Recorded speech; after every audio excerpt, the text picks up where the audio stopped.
Hello and welcome. They say the pen is mightier than the sword, and it has to be said, in some cases, much sharper. Cartoons and satirical artwork have shaped society for more than a century, leaving no topic sacred and no person immune. Which means our guest today must have nerves of steel as he reaches the masses through leading publications such as Britain's Sunday Times, The New Yorker and Private Eye. His shocking images of public figures have made him controversial, but also won him many awards. His targets include politicians. Here's President Bush as a baboon with British Premier Gordon Brown as his poodle. He poses direct questions with powerful images depicting the inhumanity of war. And even celebrities have felt his cutting-edge humour as this caricature of pop star Madonna depicts. Perhaps the most iconic was his animation and stark images in The Wall with the rock group Pink Floyd that brought him worldwide attention in 1982. And don't forget, you can call in with your questions and comments at the numbers at the bottom of your screen, because I am, of course, referring to the remarkable artist Gerald Scarfe, who joins us now from our London studios. Gerald, great to have you with us. Great to be here. I've got to start off by asking you, you've touched on pretty much every subject in a long and very distinguished career, but is there anything you don't like to touch? Is there any topic you stay away from? I don't generally like to attack people for their religion or for their sexuality. Apart from that, I think it's sort of open game. And mostly I attack those in power and who I think are misusing their power. And I see myself really as a kind of court jester who could say to the king, you may be wrong, you may not have the right idea. And I think it's healthy to question those in power. And I think that's my job within the newspapers, is to have this little space where I can say what I want to say. I'm not influenced by the newspaper. They don't try and influence me politically. So I think that's, if anything, my use, although I don't really think that cartoons change anything. I don't think anyone is going to, George Bush is not going to look at a cartoon and say, I see the error of my ways, I won't do that anymore. Right. He's not going to take any notice at all. So I'm not sure that cartoons do anything except to prove a rallying point where other people can look at them and say, well, that's what I felt and that's what I thought. I wonder what you make. Recently there was a story of a Swedish cartoonist who also got involved in this whole Islam's Prophet Muhammad, parodying, and of course there was the Danish cartoons as well. What did you make of all that? Well, to be honest, I didn't see the cartoons. I know they were on the net, but I didn't see them, and from the descriptions of them I didn't think a lot of them. As I say, I myself would not attack people on those grounds. But I must say that it's my job really to defend the freedom of speech. Right. Of course I'm for freedom of speech, so that if they want to say that, they can. What in your career, your long career, what risks have you taken as a satirist and an illustrator? Well, I don't know that I've taken any risks. I've taken more risks really as a reporter, as a reportage reporter. I've been to Vietnam and Northern Ireland and the Six-Day War in the Middle East and so forth. And reporting there, that's much more physically dangerous. Making drawings of politicians, certainly in my newspaper, in the Sunday Times, I wouldn't say is particularly dangerous. Now, as you talk, we're going to bring up a couple of the pictures that you've done, and we'll have pictures of Margaret Thatcher and Tony Blair and the legacy, and I wonder, when you say you're there as a court jester to tell the people in power they're wrong, what sort of limits do you set there? Do you say, well, okay, I have to really be quite graphic, because your artwork is quite graphic and cutting, literally. I mean, especially with this Margaret Thatcher one, you've got her as an axe chopping off heads and so on. Well, Margaret Thatcher was very good material. I mean, I didn't agree with what she did, but she was undoubtedly a very strong woman. And the personality of the person comes through in the drawings. I mean, I could always draw Mrs. Thatcher as an axe, as you see, as a knife, as a dagger, as something aggressive and striking. Whereas the personality of the next Prime Minister, John Major, I could not possibly draw him as an axe or a knife. He didn't have that. He was a sort of bumbling grey personality. So it comes very, very much from the person themselves. Mrs. Thatcher was always wonderful material. And Tony Blair, of course, the legacy issue was material for you. We've got a couple of cartoons showing that. And I guess, I mean, you have to be pretty much read up with the news and know what the public mood is as well when you're coming up with the material. Yes, I take about 5 newspapers. I watch the news programs. I wouldn't call myself particularly political. I'm just aware of the news and what the general man in the street may be, as far as politics is concerned. But as you say, within a newspaper, I have to hit really hard. I'm dealing with headlines, I'm dealing with articles, I'm dealing with very, very skillfully designed advertisements, all of which are trying to grab the attention. And the thing in a newspaper, I think, is as you turn the page, my drawing or a drawing has got to hit you between the eyes. You've got to, you know, really see it immediately and understand it. I mean, they do say that a cartoon is worth 1,000 words, 3,000 words. You can see, hopefully, immediately what the point is without wading through all those words. So I think it's my job to hit as hard as I can. I mean, all the other work I do in the theatre and so forth, I'm not, you know, hitting hard there. It's purely within my political work, which is only a very small proportion. Right, that's true. Of my work, really. We have Anwar on the line from London with a question for you, Gerald. So, Anwar, what would you like to ask? Hi, Riz. Assalamu alaikum. Good evening. Hi. You know, I have seen his cartoons because I live in London. The only one question which I want to ask him is this. You know, we, the public, when we read newspapers and we see your cartoons, we draw our own conclusion. But do the politicians take notice of your cartoon? Because some of your cartoons really tell a very, very important big story. Right. And I wish somehow you can make the politicians see your cartoon and well, Anwar, we did, and actually there's a point that Gerald's already made, that the politicians, you don't expect them really to change. I mean, we've got a picture, for example, George Bush here throwing soldiers onto off a cliff onto a pile of coffins, and like you say, you don't really expect any change. You don't expect the American troops to come out of the war because of a cartoon, do you, Gerald? I don't, unfortunately. I wish I had that power. I mean, it could be a very dangerous power to have. Maybe I don't wish I had it, but you can imagine if, you know, all the millions of people who marched against the war, they didn't have any effect. These are real people walking through the streets, don't have any effect. What effect am I, with my little scribble in the newspaper, going to have on these politicians? I mean, and the politicians are very thick-skinned person. They have to be. They have to, you know, have the conviction to go ahead with the most awful things sometimes, and they do. Ironically, he was saying. Ironically, he was saying that brings a tear to my eye, son. Next, as he was throwing the body off the cliff. Yeah, yeah.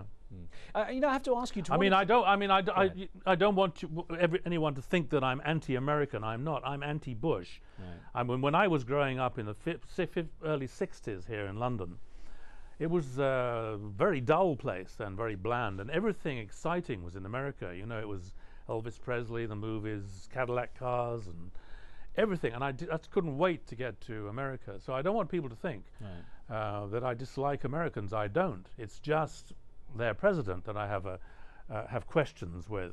Now, interestingly enough, you know, you said you know, your job isn't really necessarily, or you don't have that power to influence politicians. To what extent do you think that people in your position have a duty to portray a social message? You know, your next cartoon we're going to show, for example, has a plume of black smoke showing two fingers pointing at each other, you know, saying you started it, you know, we've won, and it's ceasefire underneath, of course, showing that the destructions on both sides. How important is it for people in your sort of prominent positions to create some sort of social message?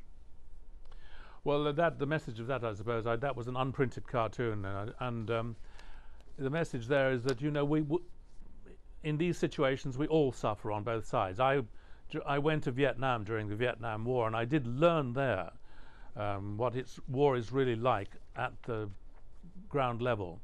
Up until then, I'd only seen the Vietnam War on television, where I'd seen sort of American Marines jumping out of helicopters with the rotor blades fanning and the grass spreading, and looked very kind of like an American movie. And of course, when I got there, I discovered it wasn't that. It was just ordinary kids, 19, 20, who'd been pulled out of their studies in America and flown to the other side of the world to fight these people. They didn't quite know why. They were put into the jungle. And the Vietnamese people on the other side were the most gentle, kindly sort of people who wanted to get on with their lives like most people do. They just want to bring up their families and have children. And so my experience really is that, you know, that the majority of people naturally don't want these situations. They are manufactured by politicians and generals and so forth. And when you actually there, it's tremendously sad. So I suppose that cartoon that you have there just is saying that, you know, that who wins? Who really wins in these situations? We all suffer. We have Mohaldin on the line from Algeria. Good to hear from Algeria. Go ahead with your question. Good evening. Hi. Actually, I want to make a comment on the issue of freedom of speech. I want to say that there is nothing like absolute freedom of speech. When it has to do with religion, people say it's freedom of speech, so they can do whatever they want to do. But when it comes to maybe attacking a group of people like maybe the gay society, then they say that there's nothing like freedom of speech. So the freedom of speech has limitation. In as much as I cannot say, okay, I cannot condemn gay people openly, but publicly. So Mohaldin, let me put that to Gerald and say, I mean, what really he's saying is there's a hypocrisy when it comes to freedom of speech, and people set different standards. So you know, how can you rationalize that, I guess? Well, it's hard to rationalize. I guess it's my freedom of speech I'm talking about. You know, we are all subjective. We all have our own point of view on things, and we see it from that point of view. So it's like truth. What is truth? You know, it's my truth. It's what I see, really, I suppose. Now, you know, it was interesting, at the beginning when I introduced you, Gerald, I showed a cartoon which we had an email about from Daniel Johnson. He wrote in on the internet saying, I had a poster on my wall for a while. I bought it at a thrift store for $0.25. That's no comment on the value, I hasten to add. Featuring a skeleton shrugging his shoulders in the middle of a battlefield with the words, "Who won?" overhead. It could be applicable to any war at any time, but I've been wondering when he drew it and what war specifically he was commenting on. Well, I think that was probably back in the 70s when I was probably talking about nuclear war. There was a threat of nuclear war at that time. And if one country nuked another and the other nuked the other one back, you know, who's going to survive? That was the point there. So it's really from the 70s and makes the same point I was making before, who actually wins. Now, you know, looking at that kind of cartoon, we put it back up for the audience to see. And then, you know, when I discovered that you did the main characters in Disney's animated film Hercules and designed all the characters and then guided the 900 or so Disney artists through making it come to life, it just doesn't seem like Gerald Scarfe and Disney really go together when we look at the two styles. How did that come about? Well, no, as I say, these political cartoons are a very, very small part of my output. I do work in a Sunday newspaper, the Sunday Times, and therefore it's once a week I work on that. And the other 6 days of the week I work on all sorts of other things.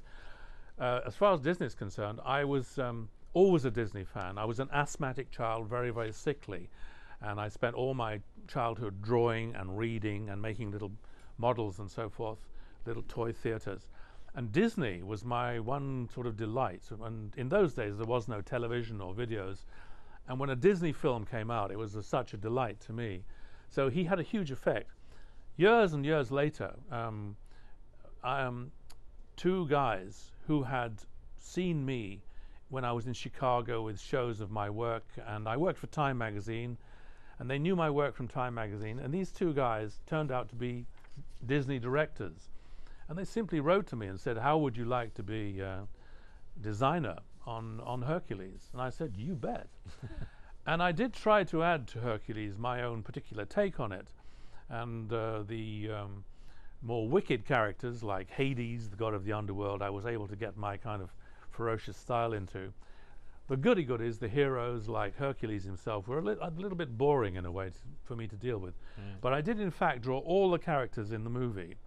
And then after that, I directed the animators. I looked over their shoulders and said, this nose is too big, these hands are too large. I mean, in animation, there are 12 drawings every second that flash before your eyes. So there are thousands and thousands of drawings in a Disney film. And of course, as time went on, I kind of lost control, really, because as you say, there were 900 of them. Right. There was only one of me. So some of it, you know, looks like a Disney film, and the other bits look like me. But I always do say about that appearance, you know, that was a wonderful time in my life. I really enjoyed it, those 5 years with Disney. I say it's the nearest thing I'll ever get to being Tom Cruise.